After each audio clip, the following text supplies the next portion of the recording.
Hey there, my name is Mia and I am the creator behind Knit and Grace, and welcome back to my channel. So today I have a massive haul, and if you have watched my first video, you know that I mentioned that the yarn and fabric that I had purchased there was going to be my last purchase for a while. Well, I lied. Not only have I signed up for a few test knits, which my yarn related video will be separate from this one.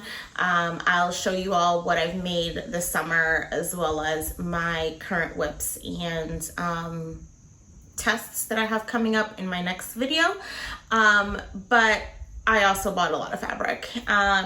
Now, and I have the pile next to me, so that's where I'm looking, but part of this is kind of like my husband had requested that I make this, and I had completely forgotten about this, and we'd bought the pattern a while ago. And the other part was just Labor Day here in the US, when we went to Joann to actually pick up the fabric. There was huge sales, so took advantage of that, and also just random things that I've picked up, or actually one other thing that I picked up when I was just scrolling through Instagram. So yeah, we'll see how my Rhinebeck budget goes, because I definitely spent quite a bit recently. So I'm gonna get right into it. I'm gonna go over not only what I bought, but also my sewing plans for the fall. So this is gonna be a little bit of a combo longer video. And then I'll separate out my knits into next week's video. So starting out with patterns, like I mentioned, there was a huge sale. So Joann actually had a sale on the Simplicity patterns, and they had them on sale for $1.99. So I actually ended up picking up two patterns. So the first one that I picked up is S8886, and it's a pocket skirt. And this skirt is very similar to the So Liberated gypsum skirt, I think it's called. And so I saw this and I really liked it, and I was like, this looks really cute. I've been wanting to make the gypsum skirt, and I have a few other So Liberated patterns, actually one that I'm going to discuss today, but you know, I couldn't pass up getting this pattern for $1.99, even though I know it is from one of the big four, so they're not as size inclusive, but so I picked this one up. And the other one I picked up is S9267, which is just like this simple A-line skirt, and I'm planning on making view C, so this sort of shorter knee length. And it's just a very simple A-line skirt with a pleat tucked in the front, buttoned down the front.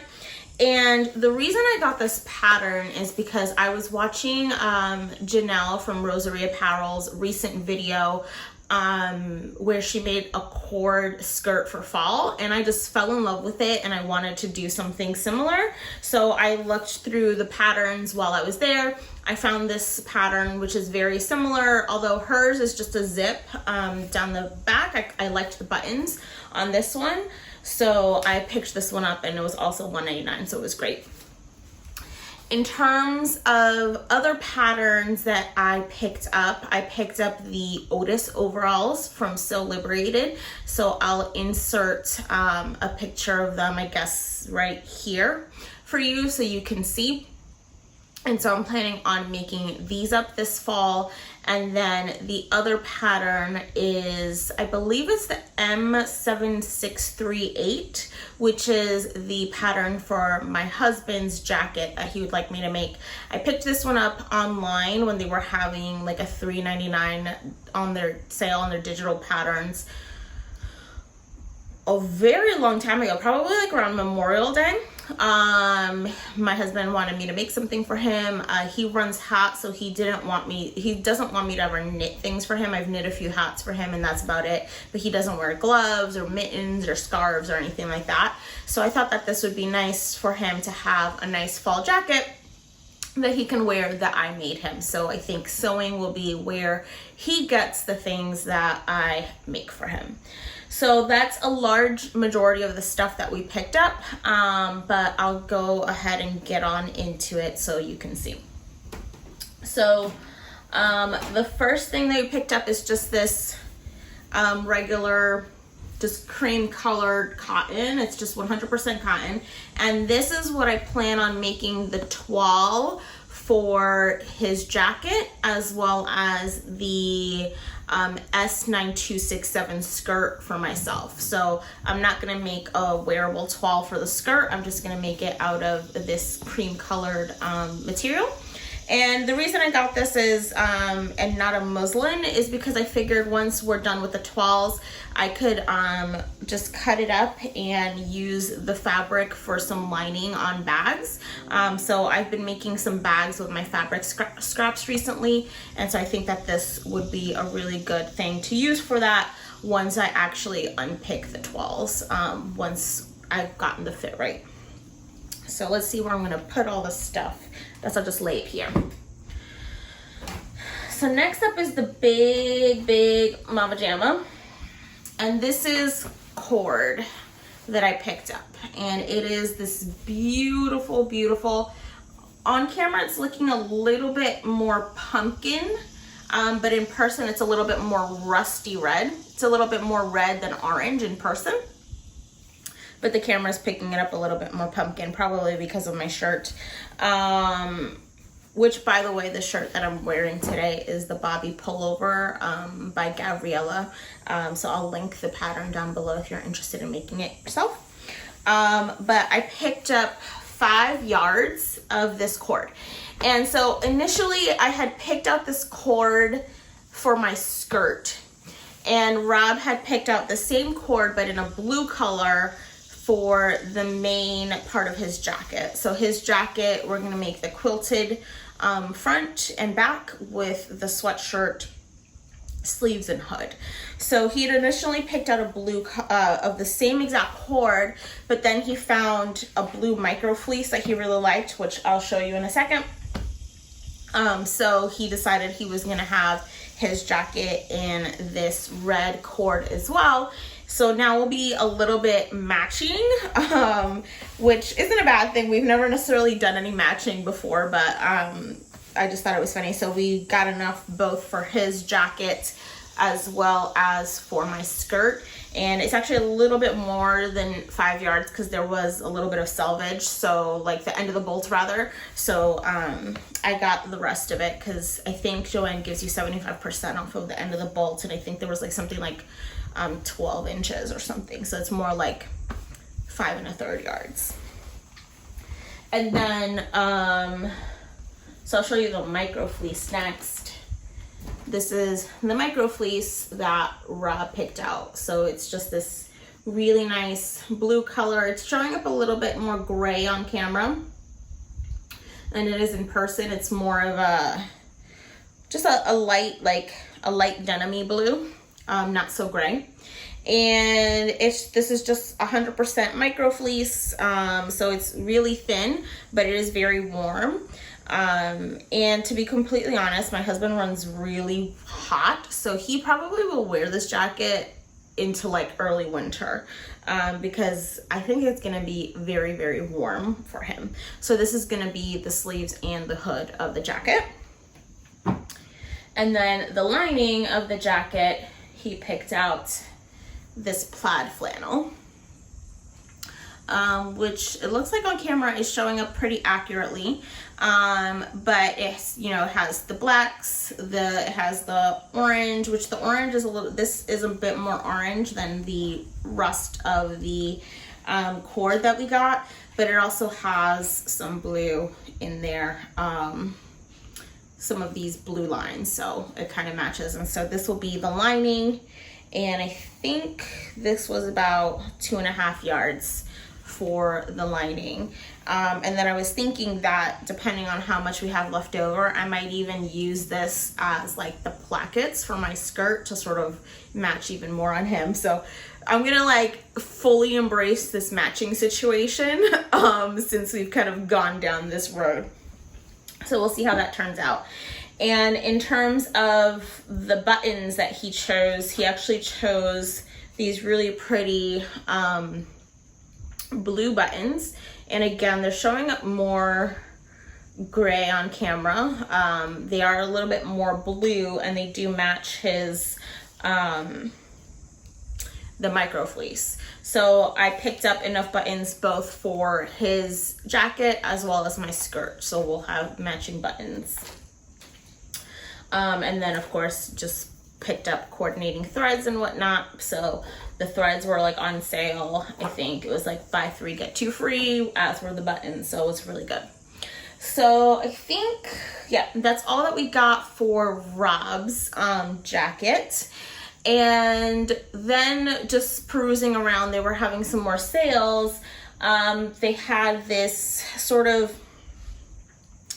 not quite herringbone, because I don't know if the stripes are straight or it's an optical illusion, but this herringbone flannel, 100% cotton. It is showing up a little bit more taupe tan on camera. It's a little bit more gray in person. But I picked this up to make myself a cielo dress for back to the office. So I have it in a blue linen that I really love, that I made, and I love the fit, and I wear it quite a lot. So I picked up this flannel to make myself a fall appropriate dress for the office. Then I picked up this periwinkle gingham, because who doesn't love gingham? And so this is going to be, let's see, it is showing up pretty accurate on camera. But this is going to be a wearable toile for the other simplicity pattern that I got. So for this one, so it's kind of, you know, the gypsum skirt sort of knockoff. So this is going to be a wearable toile for this one. And then I have a bunch of linen in my stash that I can pick from once I actually decide what size and get the sizing right for the skirt. Then the last thing that we got at Joann, well, technically not the last thing, because I did get a few other little bits of fabric to make some project bags and a tote. So I'll sort of review that in my recent makes video as well. But, or actually I have 2 more. This is that same beige, just 100% cotton that I got for the toile for the jacket and the skirt. But this is just a blue, and this is just a regular navy blue. I think it's showing up a little bit purple on camera. Not sure why my colors are so off today, but this is just a navy blue, 100% cotton. It's not quite a quilter's cotton, but it is, you know, it's a little bit more breathable. And I got this to make the toile for the Otis overalls. So it is going to be a wearable toile, but I tended to be more of like wearing it around the house, doing gardening and things like that. So I didn't want to necessarily get super nice stuff, but I just got, you know, a nice regular cotton so I can have that toile. And mostly I want to make a wearable toile because the pattern calls for felled seams, which I haven't done before. So I want to make sure that I practice that and get my machine settings right, and get a little bit more practice on like my edging foot on my machine and things like that before I make the final of this one. And so I do want it to be a wearable toile, but again, I didn't want to spend tons of money on fabric, so I just got this regular cotton. And so I think this will be a good, especially when I'm out in the garden, probably more so next year than this year, since the gardening season is coming to an end here in the Northeast. So that's that one. And then the last thing that I got at Joann was just this remnant piece of this suede-like fabric. It's actually lined with like a satin lining. It's very thin. And so I got this just for making some project bags for like the bottoms. I like that faux suede look, or faux leather look. So I got this little remnant piece. For the Otis overalls, I don't think I mentioned, I do have linen in my stash that I had bought to make another overalls pattern that I didn't end up liking how they fit or the make of it, quite frankly. So I will likely use that, and actually I can turn around and show you.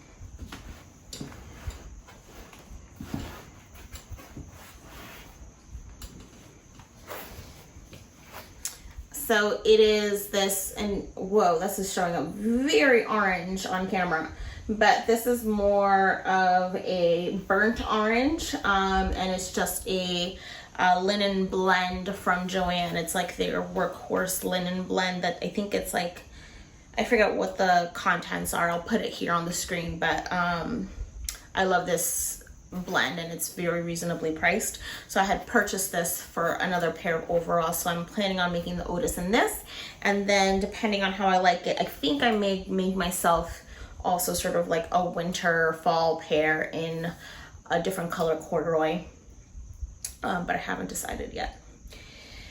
And then I have two little bits of fabric that I ended up getting from Fancy Tiger Crafts. When I was scrolling through Instagram one day, I noticed that they had posted cat print fabrics, and I'm turning into a little bit of a cat lady, and I saw these fabrics and I had to snag them. So I just got a little bit of this pink cats wearing glasses. And it's a really light pink, and the cats are pretty neutral, you know, grays and browns, and they're wearing glasses. And I thought that this would just be cute for a little project bag. So I picked up a little bit of this. And then the last piece of fabric is this cat print. This is linen sheeting fabric, but it's actually super light, and the color, I have no clue which is up and down. I'm sure it tells you in the selvage somewhere. I think the selvage is, I think this is up. So this is that fabric, and it's just like a really light pinky purple, and just has fat cats all over it. And again, it's a linen sheeting. It's 100% linen, and I just picked up 2 yards to make myself just a little top. I thought that that would be cute, especially paired with some of my fall skirts. So I picked up that from them. So I'm not sure how long this video has been running for, but I know it is a little bit of a longer video. So this is, you know, my recent fabric haul as well as my makes. I'm hoping to tape some more sew with me's. I'm not sure if you all like those, but I enjoyed making them. So hopefully you will be able to see me make some of those, especially the quilted jacket, which quite frankly is, I feel like, gonna be more of a practice for me, because I want to make the Hovia jacket for myself from Megan Nielsen. I still haven't gone ahead and hit click on the or bought the pattern quite yet. I'm just like really thinking through the fabric that I want to use. At first I was thinking of making a linen one, because linen still can be a warm fabric, depending on the linen, or so I still haven't decided what I want to do, so I haven't bought the pattern itself yet. But I love Megan Nielsen patterns, and I've actually tested a few patterns for her this summer, so I'm really excited about that one. So really making that quilted jacket, well, the quilted jacket sort of came about a very long time ago, before I knew that Megan Nielsen was releasing the Hovia pattern. But right now I'm kind of going to be using that as a little bit of a test run, because I have not quilted before. So really excited about that. I'll probably be picking up a few things like, you know, like the spray adhesive and things like that. Which actually, that was the last thing that I bought from Joann. I just bought a big bag of batting. And so this batting, this is medium batting, and it's made for quilt and garment liners, so which is perfect because this is going to be a garment. So I hope that you all enjoyed seeing some of the recent buys that I have made. Again, I know that I kind of said I wasn't gonna buy anymore, but that just went out the window, especially with yarn as well, because I signed up for a few tests also. Hope you enjoyed not only seeing the fabric, but also me walking through the different patterns and my reasoning behind, you know, a wearable toile versus an actual toile that I can pull apart, kind of thing. And if you did enjoy this video, please be sure to give it a like and also subscribe so that you can be notified every single time that I post a video. So I will see you later. Bye.